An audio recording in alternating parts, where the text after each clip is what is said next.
দাবি আদায়ে এবার কাফনের কাপড় পরে রাজপথে কারিগরি শিক্ষার্থীরা। গণমিছিল থেকে আন্দোলন চালিয়ে যাওয়ার হুঁশিয়ারি। গাজায় ইসরায়েলি গণহত্যা বন্ধে মুসল্লিদের বিক্ষোভ। নির্বাচন থেকে বিএনপিকে দূরে রাখার অপচেষ্টা চলছে, অভিযোগ বিএনপি নেতা দুদুর। প্রধান উপদেষ্টা ঘোষিত সময়ের মধ্যেই সংস্কার করে ভোট চায় জামাত। পূর্বাঞ্চলে শেখ পরিবারের প্লট দখলের অভিযোগ প্রমাণিত হলেও বরাদ্দ বাতিল করতে পারছে না রাজুক। সিদ্ধান্ত পেতে ভরসা আদালত, অভিযুক্তদের সাজা নিশ্চিতের দাবি।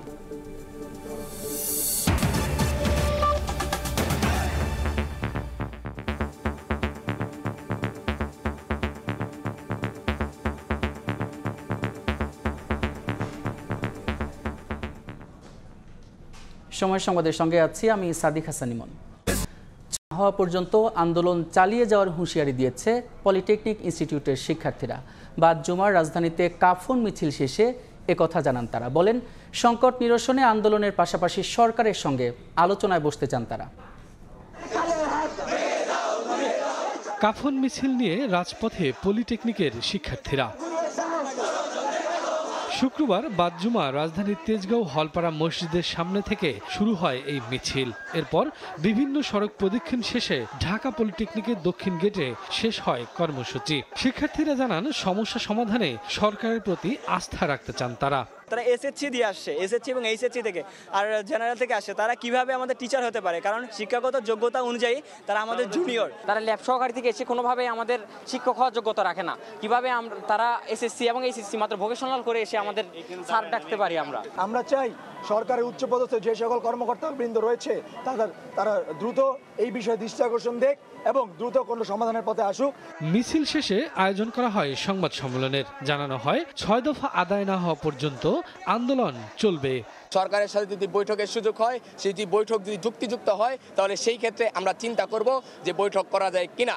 কিন্তু আমাদের আন্দোলন কোনোভাবে বন্ধ থাকবে না, আন্দোলন চলমান থাকবে। আন্দোলনের পাশাপাশি যদি বৈঠকের প্রস্তাব দেওয়া হয়, বৈঠক চাওয়া হয় যে কিভাবে কাজ করা যায়, সেই সুযোগ ছাত্র সমাজ অবশ্যই দিবে। দাবি আদায়ে প্রয়োজনে সারা দেশে আরো কঠোর কর্মসূচি দেওয়ার হুঁশিয়ারি দিয়েছেন শিক্ষার্থীরা। শফিকুজ্জামান রুবেল, সময় সংবাদ, ঢাকা। গাজায় ইসরায়েলের আগ্রাসন বন্ধে রাজধানীতে বিক্ষোভ এবং গণমিছিল করেছেন মুসল্লিরা। দুপুরে জাতীয় মসজিদ বায়তুল মোকাররমের সামনে এই কর্মসূচি পালিত হয়।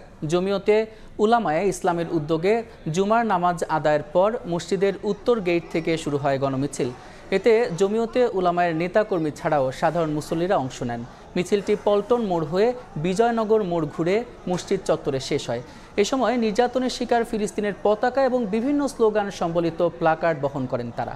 এর আগে নামাজ শেষ করে এক সংক্ষিপ্ত সমাবেশে ইসরায়েলের প্রতি ঘৃণা জানিয়ে অবিলম্বে গণহত্যা বন্ধের আহ্বান জানানো হয়। এছাড়া ভারতে বিতর্কিত ওয়াকফ বিল আদালত দ্বারা শুধু স্থগিত নয়, বরং এটি নিষিদ্ধেরও দাবি জানান মুসল্লিরা।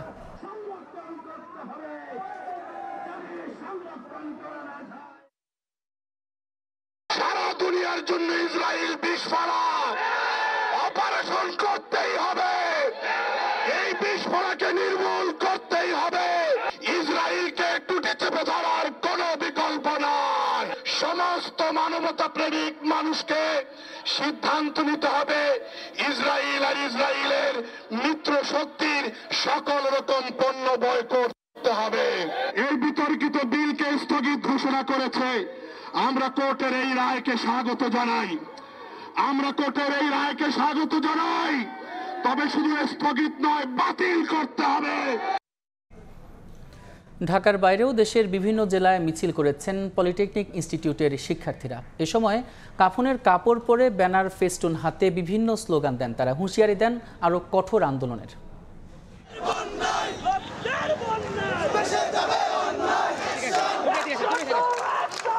স্লোগানে স্লোগানে উত্তাল রাজপথ। এবার কাফনের কাপড় গায়ে জড়িয়ে ও মাথায় বেঁধে বিক্ষোভ মিছিল বের করে পলিটেকনিক ইনস্টিটিউটের শিক্ষার্থীরা। শুক্রবার দুপুরে সারা দেশে সরকারি পলিটেকনিক ইনস্টিটিউটের সামনে থেকে শুরু হয় বিক্ষোভ মিছিল। অংশ নেন বেসরকারি পলিটেকনিক ইনস্টিটিউটের শিক্ষার্থীরাও। মিছিল শেষে আয়োজন করা হয় সমাবেশের। দাবি আদায় না হওয়া পর্যন্ত কর্মসূচি চালিয়ে যাওয়ার ঘোষণা দেন আন্দোলনকারীরা। 6 দফা দাবি আদায়ে গত বুধবার থেকেই আন্দোলন চালিয়ে যাচ্ছেন পলিটেকনিকের শিক্ষার্থীরা। খাদিজা স্বপ্না, সময় সংবাদ। রোহিঙ্গা সংকট সমাধানের পথে বড় সমস্যা আরাকান আর্মি। বিদ্রোহী গোষ্ঠীটি রাষ্ট্রীয় বা আন্তর্জাতিক স্বীকৃত কোনো প্রতিষ্ঠান না হওয়ায় তাদের সঙ্গে আনুষ্ঠানিক আলোচনায় যাওয়া যাচ্ছে না বলে জানিয়েছেন পররাষ্ট্র উপদেষ্টা তৌহিদ হোসেন। আবার তাদের এড়িয়েও এই সংকট সমাধান সম্ভব নয়। তবে জাতীয় স্বার্থে অরাষ্ট্রীয় প্রতিষ্ঠানের সঙ্গে আলোচনায় বসা যেতে পারে বলে মত সাবেক কূটনীতিকের। 1971 সালের 18 এপ্রিল সাবেক রাষ্ট্রদূত হোসেন আলীর নেতৃত্বে আন্তর্জাতিক কূটনীতিক পাড়ায় যাত্রা শুরু করে বাংলাদেশ। তারই ধারাবাহিকতায় প্রতি বছর এই দিনে পালিত হয়ে আসছে ফরেন অ্যাফেয়ার্স দিবস। এটা কিন্তু মুক্তিযুদ্ধে একটা সম্পূর্ণ অন্য রকমের মাত্রা পেয়ে গেল। অনুষ্ঠানে পররাষ্ট্র উপদেষ্টা, সচিব সহ অতিথিদের বক্তব্যে উঠে আসে দেশের কূটনীতিকদের গৌরবোজ্জ্বল আখ্যান। প্রবাসীদের সমস্যার সমাধানে দূতাবাসগুলোকে তৎপর হওয়ার তাগিদ দেন তৌহিদ হোসেন। আমরা যে শ্রমিকদেরকে বিদেশে পাঠাই, আমাদের কর্মীদেরকে বিদেশে পাঠাই, তাদের 80% সমস্যা আমরা ঢাকা থেকে তৈরি করে পাঠাই, আর 20% সমস্যা সৃষ্টি হয় মিশনে যাওয়ার পরে। কিন্তু সেই 100% সমস্যার সমাধানের দায়িত্ব কিন্তু আমার মিশনগুলোর উপর এসে পড়ে। এবং অত্যন্ত স্বল্প লোকবল দিয়ে আমার যদি 50 জন লোক থাকে সৌদি আরবে, আমি কি করে 10 লক্ষ সমস্যার সমাধান করব? পরে সাংবাদিকদের প্রশ্নের জবাবে তিনি বলেন, দেশের গলার কাঁটা হয়ে থাকা রোহিঙ্গা সংকট একজন নতুন প্রতিবেশী মুখোমুখি, যারা আবার নন স্টেট অ্যাক্টর, কাজে তাদের সাথে আমরা না পারছি ওপেনলি স্বাভাবিকভাবে আলোচনা করতে, না পারছি তাদেরকে ইগনোর করতে। অরাষ্ট্রীয় প্রতিষ্ঠানের সাথে কাজ করিনি, তো কাজে সেটাও আমাদের নতুন করে ভাবতে হবে এবং বাস্তবতার আলোকে আমরা চিন্তা ভাবনা করে যদি সেটাকে মনে করি আমাদের জন্য উপহার দেওয়া হবে আমাদের জাতীয় স্বার্থের আলোকে, তখন সেটা হয়তো বিবেচনা করা যেতে পারে। 2 মার্কিন উপসহকারী পররাষ্ট্রমন্ত্রীর সফরে ট্যারিফ বিষয়ে আলোচনা হয়েছে বলেও জানান পররাষ্ট্র উপদেষ্টা। আমাদের অঞ্চলে তিনি তার সাথে আমাদের জুম্মান সাদিক জ্যাভলিন, সময় সংবাদ, ঢাকা। নির্বাচন থেকে বিএনপিকে দূরে রাখার অপচেষ্টা চলছে বলে অভিযোগ করেছেন বিএনপির ভাইস চেয়ারম্যান শামসুজ্জামান দুদু। সকালে জাতীয় প্রেস ক্লাবের সামনে এক সমাবেশে একথা বলেন তিনি। অভিযোগ করেন, ভোটের মাধ্যমে বিএনপি যাতে সরকার গঠন করতে না পারে নানাভাবে সেই পায়তারা চলছে। অন্তর্বর্তী সরকারের সমালোচনা করে বিএনপির এই জ্যেষ্ঠ নেতা বলেন, বর্তমান সরকারের কর্মকাণ্ডে দেশবাসী উদ্বিগ্ন।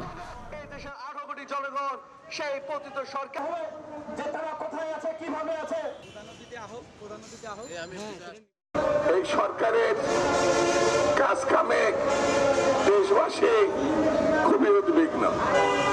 তারা কি চায় সেটাও আমরা বুঝি না। বিএনপিকে পাশ কাটানোর জন্য, যাতে বিএনপি নির্বাচনের মধ্য দিয়ে, মানুষের সমর্থন আদায়ের মধ্য দিয়ে, ভোটের মধ্য দিয়ে সরকার গঠন করতে না পারে, সেই জন্য নির্বাচনকে এড়িয়ে যাওয়া হচ্ছে বলে আমরা মনে করি। শেখ হাসিনা এবং আওয়ামী লীগের বিচার এবং প্রয়োজনীয় সংস্কার শেষ নিয়ে প্রধান উপদেষ্টা যে সময়সীমা বেঁধে দিয়েছেন, তার মধ্যেই নির্বাচনে যেতে প্রস্তুত জামাত, এমনটা জানিয়েছেন দলটির সেক্রেটারি জেনারেল মিয়া গোলাম পারোয়ার। সকালে কুমিল্লার লাকসাম উপজেলা এবং পৌরসভা শাখার কর্মী সম্মেলনে প্রধান অতিথির বক্তব্যে গোলাম পারোয়ার বলেন, জামাত ইসলামীকে নিষিদ্ধ করতে গিয়ে জনগণ হাসিনাকে নিষিদ্ধ করে দিয়েছে। এর আগে দীর্ঘ 18 বছর পর কোনো খোলা মাঠে এই কর্মী সম্মেলন ঘিরে নেতাকর্মীদের ঢল নামে।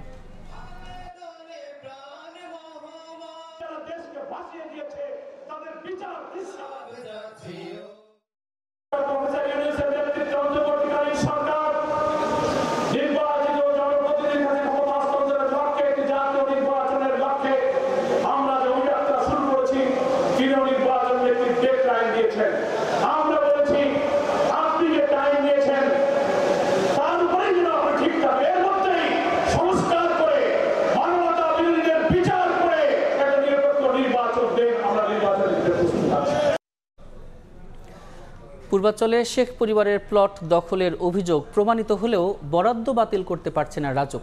কারো নামে সম্পত্তি দলিল হলে বাতিলের পথ কেবল আদালত, এমনটাই বলছে প্রতিষ্ঠানটি। এদিকে প্লট জালিয়াতির মামলায় শেখ পরিবারের সদস্যদের পাশাপাশি রাজুক সংশ্লিষ্টদের গ্রেফতারের তৎপরতা শুরু করেছে দুদক। বিশেষজ্ঞরা বলছেন, অনৈতিক কাজে সহযোগী হিসেবে রাজুক কর্মকর্তারা পার পেলে ভবিষ্যতে এর পুনরাবৃত্তি ঘটবে। তাসলিম তৌহিদের রিপোর্ট। পূর্বাচল নতুন শহর প্রকল্পে 2022 সালে 10 কাঠা করে 6টি প্লট বরাদ্দ নেন সাবেক প্রধানমন্ত্রী শেখ হাসিনা ও তার পরিবারের সদস্যরা। রাজধানীতে প্লট থাকার পরও ক্ষমতার প্রভাব খাটিয়ে রাজুক থেকে অবৈধভাবে প্লট গ্রহণ করায় গত মার্চে শেখ হাসিনা, শেখ রেহানা ও তাদের সন্তান সহ 30 জনের বিরুদ্ধে চার্জশিট দাখিল করে দুদক। আদালত অভিযোগ আমলে নিয়ে তাদের বিরুদ্ধে জারি করেছেন গ্রেফতারি পরোয়ানা। আসামির তালিকায় রয়েছেন রাজুকের 20 কর্মকর্তা। তাদের ধরতে তৎপরতা শুরু করেছে দুদক। বিশেষজ্ঞরা বলছেন অপরাধের সহযোগী হিসাবে রাজুক কর্মকর্তাদেরও আইনের আওতায় আনা উচিত। ভাগটা তো আপনিও নিছেন, আর্থিকভাবে নিছেন, অত পদোন্নতির মাধ্যমে নিয়েছেন, নিয়েই তো আপনি সই করছেন। 32 নম্বরের বাড়ি, তাদের 3 নম্বরের বাড়ি, যে কর্মচারী তারা স্বাক্ষর করছে, যে কর্মকর্তারা স্বাক্ষর করছে, তারা অবশ্যই দায়ী না কেন? তোমাকে কি চাকরি দেওয়া হয়েছিল আরেকজনের চুরিতে সহযোগিতা করার জন্য? এদিকে অনৈতিকভাবে প্লট গ্রহণের প্রমাণ মিললেও শেখ পরিবারের বরাদ্দ বাতিলের ক্ষমতা নেই রাজুকের। সংস্থাটির চেয়ারম্যান জানান, একবার দলিল হলে আদালতের নির্দেশনা ছাড়া বিকল্প পথ খোলা নেই। একবার যদি একটা দলিল হয়ে যায়, সেটা কিন্তু সর্বোচ্চ কোর্ট পর্যন্ত এটা বাতিল হয়ে যায়। এটা কিন্তু রাজুক চাইলেই বাতিল করে দিতে পারে না। বাতিল প্রক্রিয়াটা আমরাই করব নির্দেশ আসলে সেভাবে। আর এগুলো অলরেডি এগুলো তদন্তাধীন আছে, কাজে এই মুহূর্তে আমাদের কার্যক্রম এগুলোর উপরে বন্ধ। শেখ পরিবার ছাড়াও পূর্বাচলে প্লট বরাদ্দে অনিয়ম খতিয়ে দেখা হচ্ছে বলেও জানান রাজুক চেয়ারম্যান। তাদের বিষয়ে সেম প্রক্রিয়া চলতেছে। তাসলিম তৌহিদ, সময় সংবাদ, ঢাকা। কিস্তি পাওয়ার অনিশ্চয়তার মধ্যেই বিশ্বব্যাংক IMF-এর বসন্তকালীন সম্মেলনে যোগ দিতে ওয়াশিংটন যাচ্ছেন অর্থ উপদেষ্টা। সেখানেও ঋণের কিস্তির বিষয়ে উচ্চ পর্যায়ের বৈঠক হবে বলে জানান সালেউদ্দিন আহমেদ। বাজেট উপস্থাপনের পর জুনেই IMF-এর বাজেট সহায়তার কিস্তি পাওয়ার বিষয়ে আশাবাদী তিনি। জানান, এরপরও ঋণ না পেলে বাজেট সহায়তার জন্য মরিয়া হয়ে ছুটবে না বাংলাদেশ। সালাউদ্দিন লিয়ার ক্যামেরায় সানভি রুপলের রিপোর্ট। 2023-এ $470 কোটি ঋণ দিতে সম্মত হয় আন্তর্জাতিক মুদ্রা তহবিল IMF। মোট 6 কিস্তিতে ঋণ দেওয়ার কথা সংস্থাটির। এরই মধ্যে 3টি কিস্তি বাংলাদেশ হাতে পেলেও চতুর্থ ও পঞ্চম কিস্তি নিয়ে সৃষ্টি হয়েছে অনিশ্চয়তা। প্রায় 2 সপ্তাহের ঢাকা সফর শেষে বৃহস্পতিবার সংস্থাটির প্রতিনিধি দল বাংলাদেশের অর্থনীতি নিয়ে বেশ কিছু সন্তুষ্টির কথা জানালেও চতুর্থ ও পঞ্চম কিস্তি ছাড় করা নিয়ে ধোঁয়াশা রয়েই গেছে। চূড়ান্ত সিদ্ধান্ত জানতে বাংলাদেশকে অপেক্ষা করতে হবে জুন পর্যন্ত। তবে বাজেট সহায়তার এই অর্থ পেতে জুনের প্রথম সপ্তাহে প্রস্তাবিত বাজেট ঘোষণার পরপরই সিদ্ধান্ত জানতে চাইবেন অর্থ উপদেষ্টা। এজন্য আগামী 21 এপ্রিল ওয়াশিংটনে শুরু হতে যাওয়া বিশ্বব্যাংক IMF-এর বসন্তকালীন সম্মেলনও সংস্থাটির প্রতিনিধিদের সঙ্গে বৈঠক করবেন তিনি। ওরা আমাদের প্রোগ্রেসটা দেখেছে, ওটা দেখে সন্তুষ্ট। ওরা বলছে ফাইনাল জিনিসটা আমরা ওয়াশিংটনে গিয়ে নেগোশিয়েট করবো বাজেট সাপোর্টের জন্য। সার্বিকভাবে বাংলাদেশের বর্তমান অবস্থা, ভবিষ্যৎ উন্নয়ন পরিকল্পনা, সেটা আমরা তুলে ধরবো। এরই মধ্যে রাজস্ব বোর্ড বিকেন্দ্রীকরণ, রিজার্ভের স্থিতিশীলতায় সন্তোষ জানিয়েছে IMF। রাজস্ব বাড়াতে বেশ কিছু পদক্ষেপ নিয়েছে সরকার। আমরা একেবারে একদম মরিয়া হয়ে জানি যে IMF-এর টাকা না পেলে চলবে বা ওয়ার্ল্ড ব্যাংকে হলে ভালো হয়। তবে আমাদের যে প্রজেক্টের ব্যাপারে কিন্তু এত শর্তটা থাকে না। আমাদের মেন শর্ত থাকে কি জানি বলে বাজেট সাপোর্টের জন্য, এগুলো বেশি শর্ত। ওয়াশিংটনের সম্মেলন শেষে 29 এপ্রিল অর্থ উপদেষ্টার নেতৃত্বে বাংলাদেশের প্রতিনিধি দলের ঢাকায় ফেরার কথা রয়েছে। 2 জুন ঘোষণা করা হবে 2025-26 অর্থ বছরের প্রস্তাবিত বাজেট। সানভি রুপল, সময় সংবাদ, ঢাকা। অতীতের রেকর্ড ভেঙে রাষ্ট্রীয় খরচে কাউকে হজে পাঠানো হচ্ছে না বলে জানিয়েছেন ধর্ম উপদেষ্টা ডক্টর আ.ফ.ম. খালিদ হোসাইন। শুক্রবার রাতে হবিগঞ্জের বানিয়াচং উপজেলার ধুলিয়া মাদ্রাসা মাঠে আল্লামা আব্দুর রহমান শাইখে ধুলিয়ার জীবন ও কর্ম নামে গ্রন্থের প্রকাশনা এবং আলোচনা সভায় প্রধান অতিথির বক্তব্যে একথা বলেন তিনি। জানান, এবার হজের খরচ প্রায় 1 লাখ টাকা কমানো হয়েছে। এবার হজ ব্যবস্থাপনায় বিশৃঙ্খলার শঙ্কা নেই বলেও জানান উপদেষ্টা।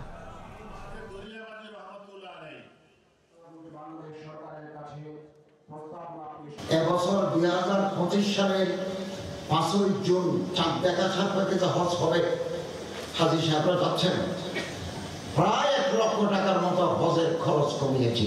200 জন ডাক্তার নিয়ে যাব, 100 জন MBBS ডাক্তার আর 100 জন নার্স, টেকনিশিয়ান, ফার্মাসিস্ট, টেকনোলজিস্ট। স্বাস্থ্য মন্ত্রণালয়ের মাধ্যমে আমরা তাদের সবগুলো গভর্নমেন্টের ডাক্তার। বর্তমান সংবিধানের অধীনে কোনো বৈধ সরকার গঠন করা সম্ভব নয় বলে মন্তব্য করেছেন কবি এবং চিন্তক ফরহাদ মজহার। শুক্রবার প্রেস ক্লাবে ইমার্জি নেক্সট আয়োজিত জাতীয় সংস্কৃতি প্রেক্ষিত নতুন বাংলাদেশ শীর্ষক গোল টেবিল বৈঠকে এই মন্তব্য করেন তিনি। বলেন, দেশের সংস্কৃতিকে অন্তর্ভুক্তিমূলক মানদণ্ডে পৌঁছাতে হলে জাতীয়ভাবে সব সম্প্রদায় এবং বিশ্বাসের মানুষকে এক হতে হবে এবং একটি শক্তিশালী সাংস্কৃতিক আন্দোলন গড়ে তুলতে হবে।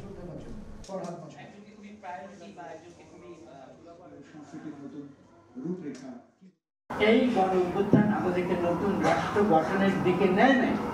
এই গণ অভ্যুত্থান শেষ অবধি শেখ হাসিনার যে ফ্যাসিস্ট সংবিধান এটাকে বহাল রাখাকে আমি ঠিক বলে মনে করি না, এবং এই সংবিধানের অধীনে যে সরকার এটাকে আমি বৈধ সরকার বলে মনে করি না। আমি জনগণের কথা বলি, জনগণের পক্ষে কথা বলি, এই সরকারের পক্ষে সবসময় থাকবো, কোনো প্রশ্ন আসে না। সকল প্রকার ফ্যাসিবাদের বিরুদ্ধে আমাদের লড়াই চলবে এবং বাংলাদেশকে ফ্যাসিস্ট রাষ্ট্র থেকে একটা সত্যিকারের গণতান্ত্রিক রাষ্ট্রে পরিণত করা আমাদের একটা গুরুত্বপূর্ণ কাজ। 3 দিনে উদ্ধার হয়নি চট্টগ্রাম বিশ্ববিদ্যালয়ের 5 শিক্ষার্থী সহ 6 জন।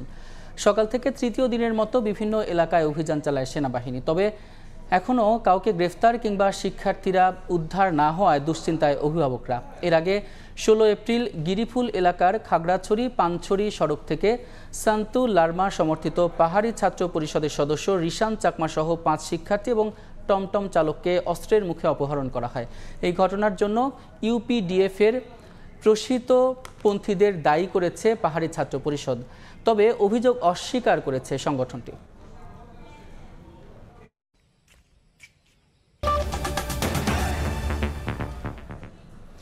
আবারও লাগামহীন পেঁয়াজের বাজার।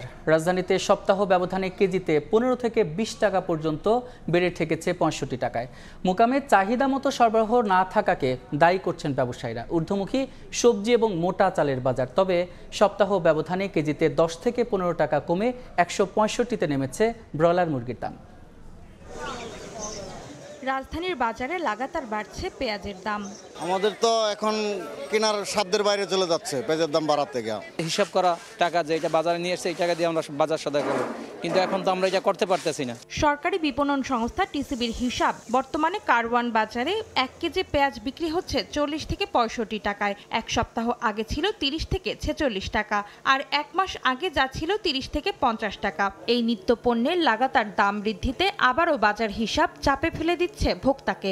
মানুষ খাইবে কি 40 টাকার পেঁয়াজ 60 টাকা। এটা ব্যাখ্যা চাইলে তো মানে কোনো দিতে পারতেছে না যারা বেচতেছে। পেঁয়াজের দাম কেন বাড়লো? পেঁয়াজের উৎপাদন হয়েছে তো কিছুদিন আগে। টিসিবির হিসাব, গত বছর এই সময় পেঁয়াজের কেজি ছিল 50 থেকে 65 টাকা। ব্যবসায়ীরা বলছেন মোকামেই দাম বেড়েছে, যার জের টানতে হচ্ছে ক্রেতাদের। রাখি পেঁয়াজ মানুষ সবাই একটু রাখতেছে, রাখার কারণে একটু পেঁয়াজের দামটা একটু বেশি। যদি ইন্ডিয়ান না এতে ঈদে হয়তো বা 100 টাকা পার হইব আর কি। পেঁয়াজের ঝাঁজ চোখে সবজির বাজারে ঢুকে আরো বেহাল দশা ভোক্তার, কারণ বেশিরভাগ সবজি কিনতে গুনতে হচ্ছে 60 থেকে 80 টাকা। 80 টাকার নিচে কোনো সবজি নাই। আগের তুলনায় একটু বেশি। জনজীবনে এটার প্রভাব পড়বে আর কি। রমজানের মধ্যে যদি কন্ট্রোল রাখতে পারে তাহলে ভালো। বাজারে দাম বৃদ্ধির বহুমুখী চাপে মুরগির বাজারে এসে স্বস্তি পাচ্ছেন ক্রেতারা। সিন্ডিকেট নেই, মালের আমদানি রপ্তানি অনেক ভালো, ডাইরেক্ট বেচা বিক্রি হইতেছে, তো আপনার মাল অনেক সস্তা, পাবলিকে খাইতেছে। আগের তুলনায় এখন মোটামুটি বর্তমানে মানুষের সাধ্যের মধ্যে আছে। দাম বাড়তির খবর রয়েছে মোটা চালের বাজারেও, তবে কিছুটা স্থিতিশীল রয়েছে ডাল, তেল সহ অন্যান্য মুদি পণ্যের দাম। অন্তরা সেন, সময় সংবাদ, ঢাকা। কিশোরগঞ্জের হাওরে শুরু হচ্ছে বোরো মৌসুমের আগাম ধান কাটা। ফসলের মাঠে এখন ব্যস্ত সময় পার করছেন কৃষক, তবে ফলন ভালো হলেও বাজারে কম দাম পাওয়ায় হতাশ তারা। প্রাকৃতিক দুর্যোগ এড়াতে 80% ধান পাকলেই কেটে ফেলার পরামর্শ কৃষি বিভাগের। নূর মোহাম্মদের পাঠানো তথ্য এবং ছবি নিয়ে রিপোর্ট। হাওরের মাঠে মাঠে পাকা ধান, সোনালী ফসল ঘরে তুলতে ব্যস্ত কৃষক।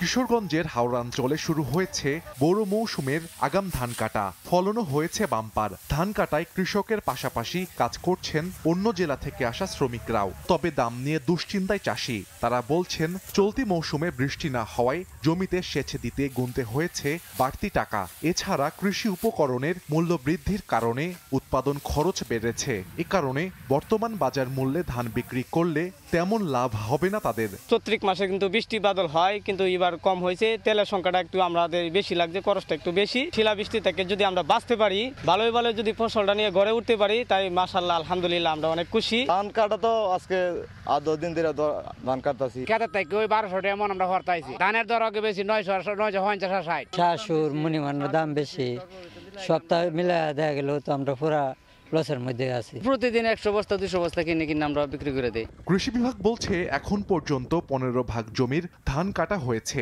প্রাকৃতিক দুর্যোগের ঝুঁকি এড়াতে জমির ধান 80 ভাগ পাকলেই দ্রুত কেটে ফেলার পরামর্শ কৃষি কর্মকর্তাদের। আশা করছি যে যদি প্রাকৃতিক দুর্যোগের কোনো সম্ভাবনা না থাকে তাহলে কৃষক তার ধান কর্তন করে নির্ধারিত সময়ই আমরা ঘরে ফসল তুলতে পারব। কৃষি বিভাগের তথ্য মতে চলতি মৌসুমে কিশোরগঞ্জে 1,68,115 হেক্টর জমিতে বোরো আবাদ হয়েছে, আর উৎপাদন লক্ষ্যমাত্রা 11,83,368 মেট্রিক টন ধান। সময় সংবাদ, কিশোরগঞ্জ। ভারত থেকে স্থলপথে সুতা আমদানি বন্ধের সিদ্ধান্তের পর দেশটি থেকে সুতাবাহী কোনো ট্রাক ঢুকছে না বেনাপোল বন্দরে।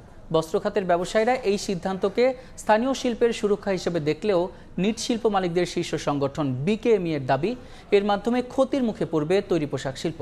বেনাপোল প্রতিনিধি আজিজুল হককে সঙ্গে নিয়ে রিপোর্ট করেছেন এমএস আরিফিন।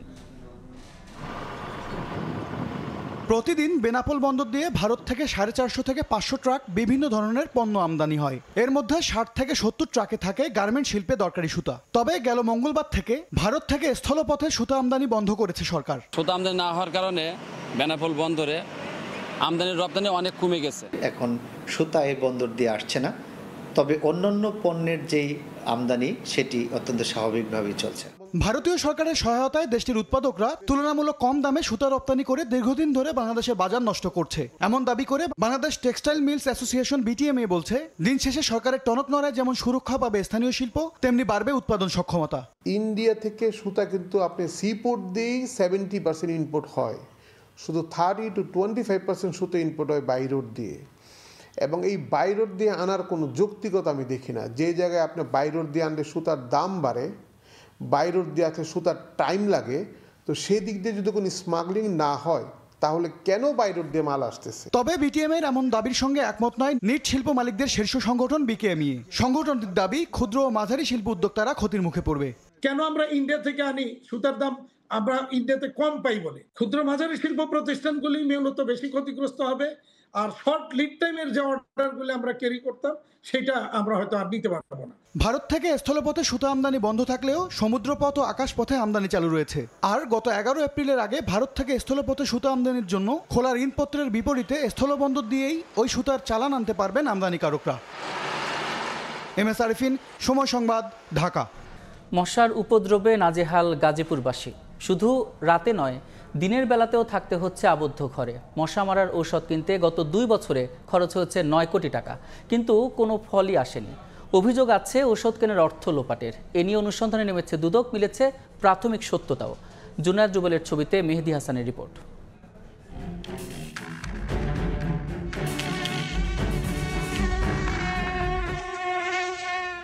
এ যেন মশার নগরী।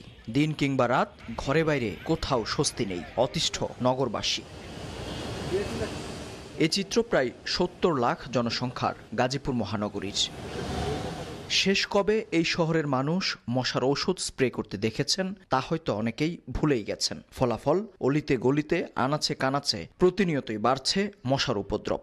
পরিস্থিতি এমন যে দিনের বেলায়ও থাকতে হচ্ছে আবদ্ধ ঘরে। গাড়িতে করে বা মোটরসাইকেলে করে ওরা মেন রুটগুলোতে মধ্যে মাঝে মধ্যে বলা যেটা শোডাউনের মতো, সেখানে দিয়ে আবার ছবি উঠে ওরা রেখে দেয়। মশার কোনো ওষুধ ছিটাতে দেখি না, এবং বর্তমানে মশার পরিস্থিতি ভয়াবহ আকার ধারণ করতেছে। আমরা যে কারো কাছে দুঃখ দুর্দশার কথা বলবো, কাউন্সিলের কাছে অবশ্যই সমস্যাটা সেখানেও আমাদের কোনো পথ নেই, আমরা কাউকে পাচ্ছি। মশা নিয়ে গাজীপুরবাসীর এমন অভিযোগের শেষ নেই। রাজনীতির নানা বাঁকে ঘটে নানা ঘটনা, কর্তৃপক্ষ বদলায় কিন্তু এই পরিস্থিতির হয় না উন্নতি।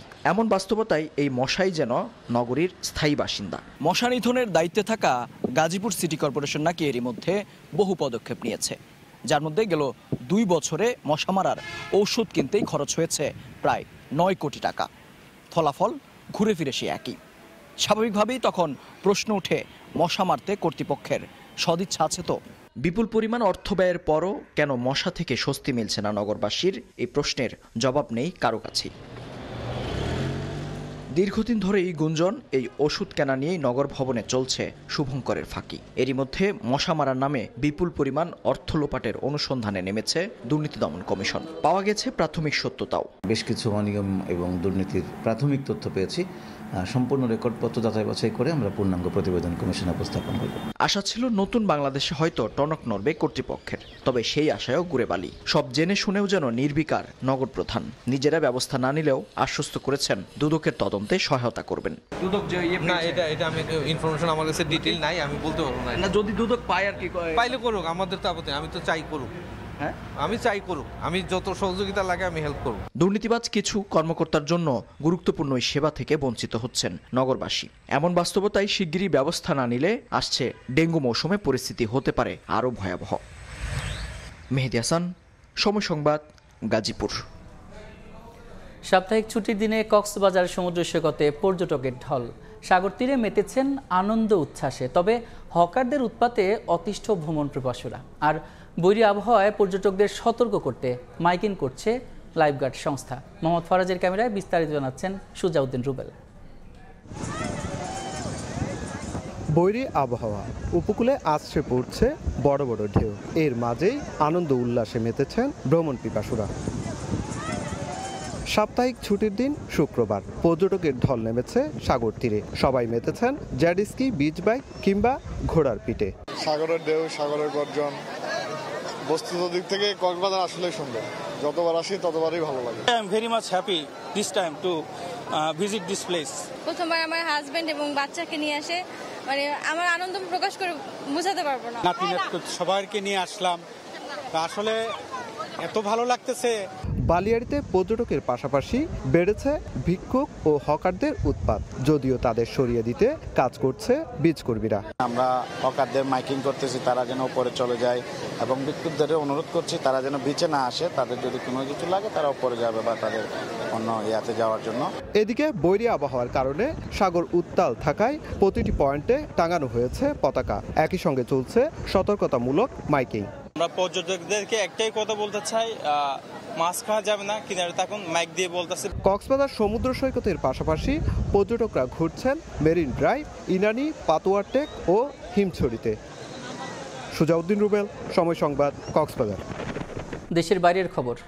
পররাষ্ট্র সচিবের ঢাকা সফরের মধ্য দিয়ে বাংলাদেশের সঙ্গে সম্পর্ক পুনরুজ্জীবিত করার অঙ্গীকার প্রতিফলিত হয়েছে বলে জানিয়েছে পাকিস্তানের পররাষ্ট্র মন্ত্রণালয়।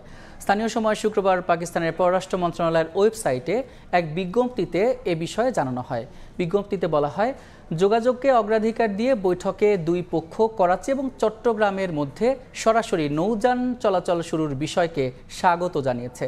আকাশপথেও যোগাযোগ চালুর উপর গুরুত্ব আরোপ করা হয়। বৈঠকে উভয় দেশ রাজনৈতিক, অর্থনৈতিক, সাংস্কৃতিক, শিক্ষাগত ও কৌশলগত সহযোগিতা সহ নানা বিষয়ে বিস্তারিত মতবিনিময় করেছে বলে জানানো হয় বিজ্ঞপ্তিতে। বাংলাদেশ জিম্বাবুয়ের টেস্ট সিরিজ প্রসঙ্গ। হোয়াইট ওয়াশ নয়, বরং টাইগার হেড কোচের ভাবনায় আপাতত সিলেট টেস্ট জয়। সিলেটের সুযোগ সুবিধায় মুগ্ধ এই ক্যারিবিয়ান টেস্ট দলকে যে কোনো কন্ডিশনের জন্য প্রস্তুত করতে নিতে চান না উইকেট থেকে বাড়তি সুবিধা। দেশের সবচেয়ে সুন্দর স্টেডিয়াম সিলেটে, চায়ের বাগান ঘেরা এই ভেন্যু আপনার মন ভালো করতে বাধ্য। আছে ক্রিকেটের পর্যাপ্ত সুযোগ সুবিধাও, যেসব দেখে স্বপ্নের মতো লাগছে টাইগার হেড কোচের। প্রস্তুতি বেশ ভালো হয়েছে। এখানকার ফ্যাসিলিটিস স্বপ্নের মতো, আপনি যা চান করতে পারবেন। হোটেলটাও খুব দূরে নয়। আমরা অনেক কাজ করেছি এই অল্প সময়ে। সিমন্সের স্বপ্নের মতো সুযোগ সুবিধা আর প্রস্তুতি নিয়ে তৃপ্তির ঢেকুর হয়তো আশা দেখাচ্ছে দাপুট দেখানো সিরিজ জয়ের। তবে এই ক্যারিবিয়ানের ভাবনা ভিন্ন। বাংলাদেশের হয়ে নিজের প্রথম টেস্টে এগোতে যান ধীরচল নীতিতে। আমি হোয়াইট ওয়াশের ব্যাপারে জানি না, একবারে এক ধাপ এগোনোর পক্ষে। এখানে প্রথম টেস্ট হবে, এটা জিতলে পরের ম্যাচ নিয়ে চিন্তা করব। সিরিজ জেতার কথা আলোচনা করব। প্রথম টেস্ট জেতার জন্য প্রথম দিন জিততে হবে। আমি এভাবেই ভাবতে পছন্দ করি। পেস কিংবা স্পিন নয়, সিমন্স চান পুরোদস্তুর স্পোর্টিং উইকেট। টেস্ট টিম নিয়ে লম্বা পরিকল্পনা নতুন কোচের। ঘরের মাঠে তাই বাড়তি সুবিধা নেওয়ার পক্ষে নন এই ক্যারিবিয়ান। আমাদের পরিকল্পনা ভালো উইকেটের। টেস্ট টিমটাকে একটা পথে নিয়ে যেতে চাই যাতে জিম্বাবুয়ের বিপক্ষে আলাদা করে উইকেট থেকে সুবিধা নিতে না হয়। প্রপার উইকেটে ক্রিকেট খেলে টেস্ট ম্যাচ জিততে চাই।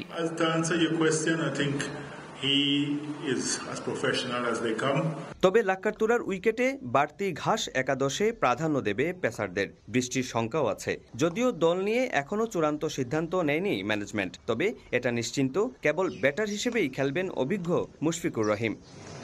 সিলেট টেস্টে প্রতিপক্ষ যখন জিম্বাবুয়ে, ঠিক তখনই চ্যাম্পিয়ন্স ট্রফির ব্যর্থতা ভুলে আবারও কালো মেঘ কাটিয়ে ঘুরে দাঁড়ানোর অপেক্ষায় টিম টাইগার্স। সিলেট আন্তর্জাতিক ক্রিকেট স্টেডিয়াম থেকে অপু বণিক, সময় সংবাদ। সংবাদ শেষ করব পুরান ঢাকার ঐতিহ্যবাহী স্থান নবাববাড়ি পুকুরের ওপর একটি প্রতিবেদন দেখে। পুরান ঢাকার বিভিন্ন অংশে ছড়িয়ে আছে বহু ঐতিহাসিক স্থাপনা, যেগুলো শুধু ইটপাথরের কাঠামো নয়, বরং এক একটি অতীতের গল্প বহন করে। এমনই একটি ঐতিহ্যবাহী স্থান নবাববাড়ি পুকুর। 2 শতাব্দী পুরনো এই পুকুর একসময় ছিল নবাব পরিবারের ব্যবহারের জন্য, কিন্তু এখন এটি স্থানীয়দের জন্য বিনোদনের জায়গা। মোবারক হোসেন শুভকে সঙ্গে নিয়ে আবুল কালাম আজাদ এবং সেলিম আহমদের ক্যামেরায় বিস্তারিত জানাচ্ছেন শবনম নিবিড়। 52 বাজার 53 গলির শহর পুরান ঢাকা। চারদিকে হাঁক ডাক আর কোলাহলের মাঝে এই ব্যস্ত নগরীতে শীতল স্বস্তি পাওয়া দুষ্কর। ঢাকাবাসীর স্বস্তির আশ্রয় ইসলামপুরের ঐতিহ্যবাহী নবাববাড়ি পুকুর। প্রায় 200 বছর ধরে এটি গোসল, সাঁতার আর অবসরের জায়গা হয়ে আছে সাধারণ মানুষের জন্য। এই গোলাকৃতির পুকুরটি নবাব পরিবারের ব্যবহারের জন্য তৈরি হলেও কালের পরিক্রমায় এটি স্থানীয়দের জন্য উন্মুক্ত হয়ে যায়। মাত্র 5 টাকার বিনিময়ে এখানে প্রতিদিনই অনেকে গোসল করতে আসেন। বাদামতলির তন আসি আমরা গোসল করতে, পরিবেশ ভালো, এই জন্য আসি আমরা এনে গোসল করি ডুবাইয়া। ঢাকা শহরে এভাবে কোনো পুকুর নাই, আর আমরা এখানে এসে অনেক মজা করি, খেলাধুলা করি। এই এলাকায় যারা আমরা বসবাস করি, আমাদের একটি করবেন যে এটা আমাদের একটা অক্সিজেন। আব্দুল আলিমের আমলে নবাবদের স্ত্রীরা ছিল, ওনারা গোসল করার জন্য আসতো। তখন এটা খুবই ছোট ছিল, তো এটা ওনার আমলে উনি সুন্দর করে লোক লাগিয়ে সুন্দর করে একটা গোল শেপের মধ্যে এটা কাটা হয়েছিল। তো তখন থেকে এটার নাম মানুষ বলতো, লোকে মুখে প্রচলিত যে গোলতালাব গোলতালাব। ঐতিহাসিক এই পুকুরের চারপাশে সারি সারি নারকেল গাছ আর পুরনো স্থাপত্য শৈলীর ঘাটলা এঁকে দিয়েছে অন্যরকম সৌন্দর্য। তবে একাধিক মামলার জটিলতা ও নবাব পরিবারের অভ্যন্তরীণ বিরোধের কারণে পুকুরটি দীর্ঘদিন অরক্ষিত ছিল। বাপদাদা আমলের পুকুরটা অনেক বছরের, নব ফ্যামিলি এটা, তা আমরা এটা বাঁচায় রাখছি। এটা আমাদের ঐতিহ্য, এটা আমাদের। সংস্কারের অভাবে ধীরে ধীরে পুকুরের পরিবেশ কিছুটা নষ্ট হচ্ছে বলে মনে করছেন স্থানীয়রা। সরকারি গ্যাজেটে এর নাম ইসলামপুরের গোলতালাব হলেও স্থানীয়দের কাছে এটি নবাববাড়ি পুকুর নামেই পরিচিত। নবাববাড়ি পুকুর শুধু একটি জলাশয় নয়, এটি ইতিহাসের একটি জীবন্ত দলিল। সময়ের বিবর্তনে অনেক কিছু বদলেছে, শুধু বদলায়নি এই পুকুরের নবাবী আমলের ঐতিহ্য বহন করে চলা। আর এই ঐতিহ্য রক্ষার্থে প্রয়োজন সকলের সচেতনতা এবং সুউদ্যোগ। নবাববাড়ি পুকুর থেকে শবনম নিবিড়, সময় সংবাদ, ঢাকা। এ পর্যায়ে শীর্ষ সংবাদগুলো জানিয়ে দিচ্ছে আরেকবার। দাবি আদায় এবার কাফনের কাপড় পরে রাজপথে কারিগরি শিক্ষার্থীরা। গণমিছিল থেকে আন্দোলন চালিয়ে যাওয়ার হুঁশিয়ারি। গাজায় ইসরায়েলি গণহত্যা বন্ধে মুসল্লিদের বিক্ষোভ। নির্বাচন থেকে বিএনপিকে দূরে রাখার অপচেষ্টা চলছে, অভিযোগ বিএনপি নেতা দুদুর। প্রধান উপদেষ্টা ঘোষিত সময়ের মধ্যেই সংস্কার করে ভোট চায় জামাত।